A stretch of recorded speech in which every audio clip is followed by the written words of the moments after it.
आप देख रहे हैं एसकेपी लाइव न्यूज। धार पुलिस अधीक्षक मनोज कुमार सिंह ने प्रेस वार्ता कर बताया कि पूर्व में पकड़े गए अंतर्राज्यीय हथियारों की तस्करी का गैंग सरगना ईश्वर सिंह की रिमांड के दौरान पूछताछ करने पर कई महत्वपूर्ण सुराग हाथ में लगे हैं। एसआईटी गठित की गई हथियारों की खरीदी बिक्री से संबंधित हिसाब किताब में छानबीन के दौरान 3 सालों के हिसाब किताब में 1,72,66,598 रुपए के लेन देन का हिसाब किताब पुलिस को मिला है, जिसमें गैंग के सरगना ईश्वर सिंह पर गुजरात, दिल्ली, हरियाणा, कर्नाटक, मध्य प्रदेश में 42 अपराध पंजीबद्ध होना पाए गए। उक्त सरगना की गिरफ्तारी पर अलग अलग राज्यों में 58,000 का इनाम अभी तक घोषित हो चुका है। गैंग का सरगना ईश्वर सिंह से पूछताछ करने पर पुलिस ने 5 आरोपियों को नामजद किया है। इन 5 आरोपियों पर पुलिस के द्वारा कुल 50,000 रुपए का इनाम की घोषणा की गई है। वहीं 2 पेडलरों की गिरफ्तारी भी पुलिस ने की है। उनके बैंक खातों की जांच करने पर लेन देन का हिसाब मिला है। इन पेडलरों के खाते का संचालन आरोपी सरगना ईश्वर सिंह ही करता था। इनके कब्जे से 5 देसी कट्टे भी जब्त किए गए। साथ ही पुलिस के द्वारा सरगना ईश्वर सिंह की घर की तलाश लेने पर इसके घर में एक और खिड़की मिली, जिसमें से वह फरार हुआ करता था, जिसमें पुलिस का आने पर दूसरे मकान में से निकलकर वह फरार हो जाता था। ईश्वर सिंह की घर की तलाश लेने पर पुलिस को 2 देसी कट्टे, 4 40 जिंदा कारतूस, 1 एटीएम कार्ड, 3 मोबाइल फोन, 1 आधार कार्ड, 1 सिगड़ी, 1 कनास को जब्त किया है। वहीं भारत के सभी राज्यों के पुलिस अधीक्षक को रेडियोग्राम से मैसेज प्रसारित कर आरोपी ईश्वर सिंह की गिरफ्तारी की सूचना दी गई है। रिमांड के दौरान पूछताछ में कई महत्वपूर्ण तथ्य सामने आए, जिसकी की पुलिस जांच कर रही है। देखें खबर है एसकेपी लाइव न्यूज पर, लाइक करें, सब्सक्राइब करें, घंटी बजाना बिल्कुल ना भूलें।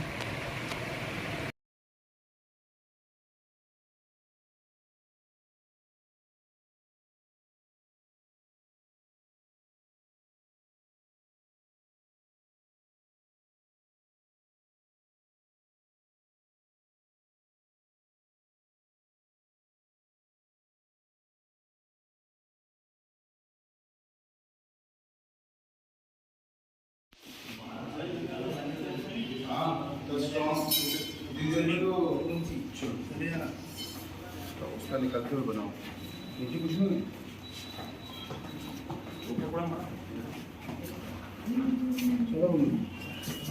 मकान तो अच्छा बना रहे हैं।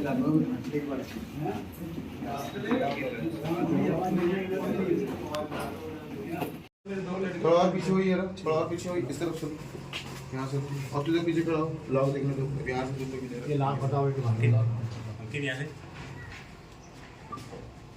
बता दो कैसे बनता है। उंगली पता कैसे बनता है सर? जैसे ये लगा रहता है सर, इसको खोल के, और ये सर इसकी चाबी रहती है, फटाफट खोल के और फटाफट से इधर ही भाग जाता हूँ। ये स्कूल की दीवार है ना, ये खुद के स्कूल में भाग जाता हूँ।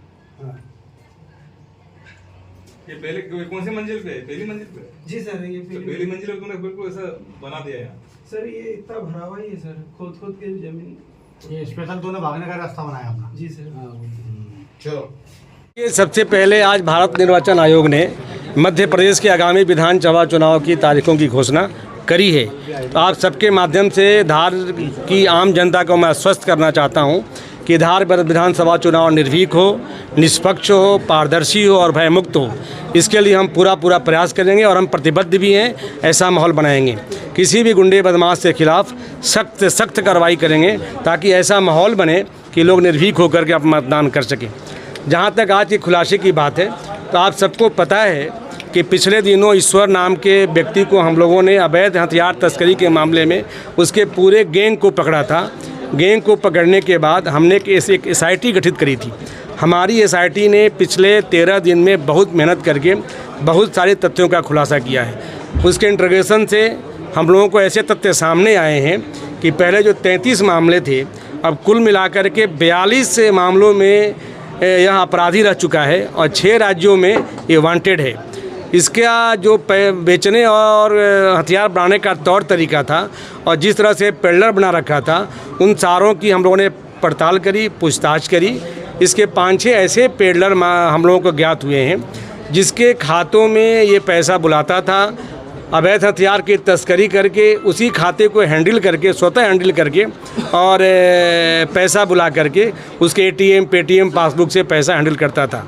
तो अभी तक अवैध तस्करी के धंधे में लिप्त होकर के इसने जितने खातों का उपयोग किया है, उस सभी खातों का हम लोगों ने जांच की है, डिटेल बुलाया है। तो कुल मिलाकर के 1,72,00,000 के लेन देन के हिसाब इससे मिले हैं। मतलब इतने पैसे की इसने तस्करी किया है जो देश के विभिन्न राज्यों से पैसा इसके खाते में आए हैं। इसके 2 पेडलरों को हम लोगों ने गिरफ्तार किया है, 1 से 2 और 1 से 3 कुल 5। और उस गिरफ्तार करने के बाद सुबह सुबह ईश्वर के घर की हमारी पूरी SIT team, additional SP city, SDOP Kukshi, SDOP Manawar, थाना प्रभारी कुक्षी, थाना प्रभारी गंधवानी, हमारी साइबर की पूरी टीम, इन लोगों ने उसके पूरे घर की तलाशी ली। तलाशी लेने के बाद उसके घर से 2 अवैध शस्त्र, 4 जिंदा कारतूस, ATM, आधार कार्ड, पास उसका मोबाइल फ़ोन, 3 मोबाइल फ़ोन सब जब्त हुए हैं। और इसके पूरे घर की तलाशी में ऐसे भी कुछ तथ्य सामने आए हैं कि कहाँ छुपता था, कहाँ रहता था, कैसे भाग जाता था, उन सब की जानकारी हम प्राप्त करके हमारी जांच आगे बढ़ेगी। इस प्रकार ईश्वर का बहुत बड़ा गैंग है। इसके पूछताछ में 5 इसके और गैंग में सदस्य होने का पता चला है। 5 अभी फरार हैं, जिसकी गिरफ्तारी का हम सार्थक प्रयास कर रहे हैं। 5 के खिलाफ हमने 10-10 हज़ार का, कुल 50,000 का इनाम भी घोषित किया जा रहा है। मुझे उम्मीद है कि इसके गैंग के और लोग पकड़े जाएंगे तो निश्चित तौर पर और खुलासा होगा और जब्तियाँ भी होंगी। तो इस प्रकार हमारी पूरी SIT टीम, जो अंतर्राज्यीय अवैध शस्त्र तस्करी का गैंग है, इसके बारे में पता करने के लिए खुलासा किया है। हम देश के सभी ऑल इंडिया SP को वायरलेस के माध्यम से हमने सूचित भी कर दिया है। जहाँ जहाँ FIR है, जहाँ जहाँ ये वांटेड है, वहाँ के SP को हमने पत्र भी लिखा है कि हमारा यहाँ गिरफ्तार हुआ है, इसके खिलाफ आकर वैधानिक की जाए। तो मैं आप सबके माध्यम से जो अवैध शस्त्र तस्करी करने वाले लोग हैं उनके खिलाफ मैं सख्त संदेश देना चाहता हूं कि जो भी इस धंधे में लिप्त रहेगा उसको हम छोड़ेंगे नहीं, सख्त कार्रवाई करेंगे। साथ ही सिलीगढ़ समाज के जो लोग हैं उनसे मेरा अपील भी है कि इस धंधे को छोड़ करके आप मुख्य धारा में आइए, नहीं तो समाज की शांति और समाज की कानून व्यवस्था कोई भी बिगाड़ने का प्रयास करेगा तो हम उसको छोड़ेंगे नहीं, सख्त कार्रवाई करेंगे। Thank you.